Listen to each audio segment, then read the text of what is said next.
Salut à tous! Aujourd'hui, nouvelle vidéo sur une série qui malheureusement fut annulée pour baisse d'audience, mais de façon beaucoup plus sale que Limitless. Je vais revenir sur ce point plus tard dans la vidéo. Vous allez me dire « Oh là là, mais il nous sort encore une série annulée sans suite, mais pourquoi ?» Bon alors, de 1, je fais ce que je veux, de 2, c'est un peu le concept de cette émission, et de 3, la série est super sympa.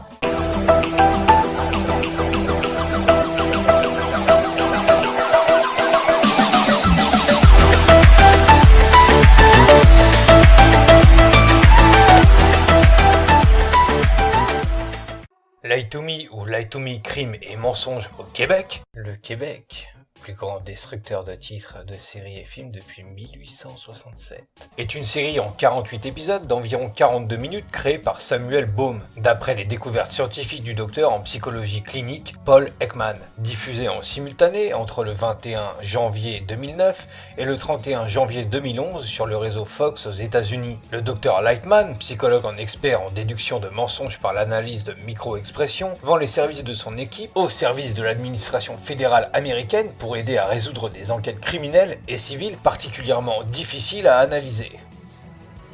Tim Roth, il joue Cal Lightman, directeur du groupe Lightman et expert en décryptage facial. Il est également producteur de la série. Bon, c'est un scandale si tu connais pas cet acteur, donc je vais t'éclairer. Tu l'as vu récemment dans Les 8 salopards de Quentin Tarantino. Il a joué également dans Reservoir Dogs et Pulp Fiction, dans La planète des singes de Tim Burton et dans L'incroyable Hulk, sorti en 2008. Kelly Williams, elle joue le docteur Gillian Foster, psychologue et associé de Kyle au sein du groupe Lightman. Vous l'avez peut-être remarqué dans le film Elvis, Une étoile est née en 2005. Monica Raymond, elle joue Ria Torres, ancien agent des douanes recruté par Cal. Elle joue depuis 2012 dans Chicago Fire. Brendan Hines, il joue Ellie Locker, spécialiste dans le repérage des micro-expressions, l'analyse vocale et les phénomènes de groupe. Au cinéma, il a pas fait grand chose si ce n'est un film à la con, Hot Babes, avec Kim Kardashian et Chris Pratt. Hailey McFarland, elle joue Emily Lightman, la fille de Cal. Au cinéma, elle a joué dans Conjuring, les dossiers Warren. Mickey Pfeiffer,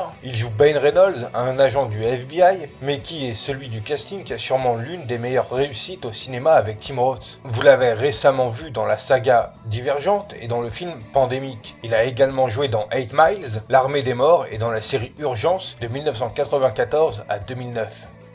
La première saison débute sur l'embauche d'une nouvelle associée, Ria Torres, agent de la TSA. Progressivement, la série nous révèle que le docteur Lightman a été conduit à étudier les micro-expressions car il culpabilise du suicide de sa mère. La plupart des épisodes comportent 2 enquêtes simultanées, chacune menée par 2 personnages principaux, et ils s'entraînent ponctuellement les uns les autres. Dans certains épisodes, les affaires à étudier sont plus complexes et les personnages principaux travaillent ensemble sur le même dossier. En plus de détecter les mensonges des sujets qui les interrogent, Lightman et son équipe utilisent également différentes tactiques d'interrogatoire afin d'obtenir des informations utiles. Plutôt que la force, ils utilisent des questions précises, des déclarations provocatrices, jouent des rôles et n'hésitent pas à grandement mentir eux-mêmes. Dans l'épisode pilote de la série, Lightman parle à un homme qui refuse d'adresser la parole à quiconque. Mais Cal est capable de discerner des informations vitales en lui parlant et en évaluant sa réaction à chaque déclaration. Cette approche est également reprise dans plusieurs autres épisodes. Une série que je vous conseille fortement, alors oui, la série a été annulée en pleine saison 3, de façon très sale, mais ça n'enlève en rien la qualité de la série. C'est une série qu'on ne peut pas vraiment classer en tant que série policière, je trouve. Il n'y a pas tellement d'action en mode western. Bien qu'on garde le même type de structuration d'épisodes, avec à chaque épisode son enquête, la série nous plonge dans une façon originale de résoudre une enquête. Ça ressemble un peu à ce que proposait Dr House, et même si Cal Lightman et Gregory House sont tous les deux de sacrés personnages, on apprécie quand même les personnages secondaires et l'univers de Lie to Me. La série fut récompensée lors du 37e People's Choice Awards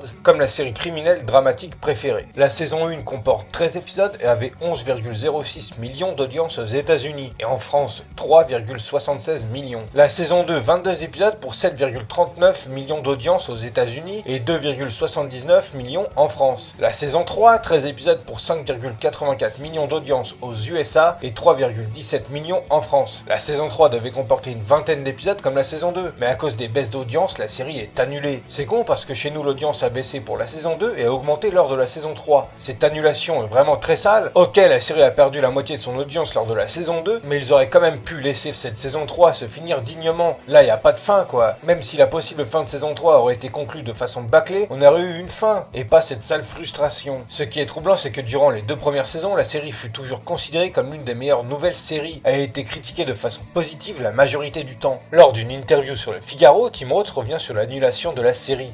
L'émission s'améliorait en qualité, l'écriture gagnait en finesse et l'équipe en connivence. Nous savions où nous allions et c'était forcément bien. Alors oui, je suis déçu, mais la décision de renouveler ou d'annuler une série vient toujours de très haut et relève plus de lignes comptables que de création artistique.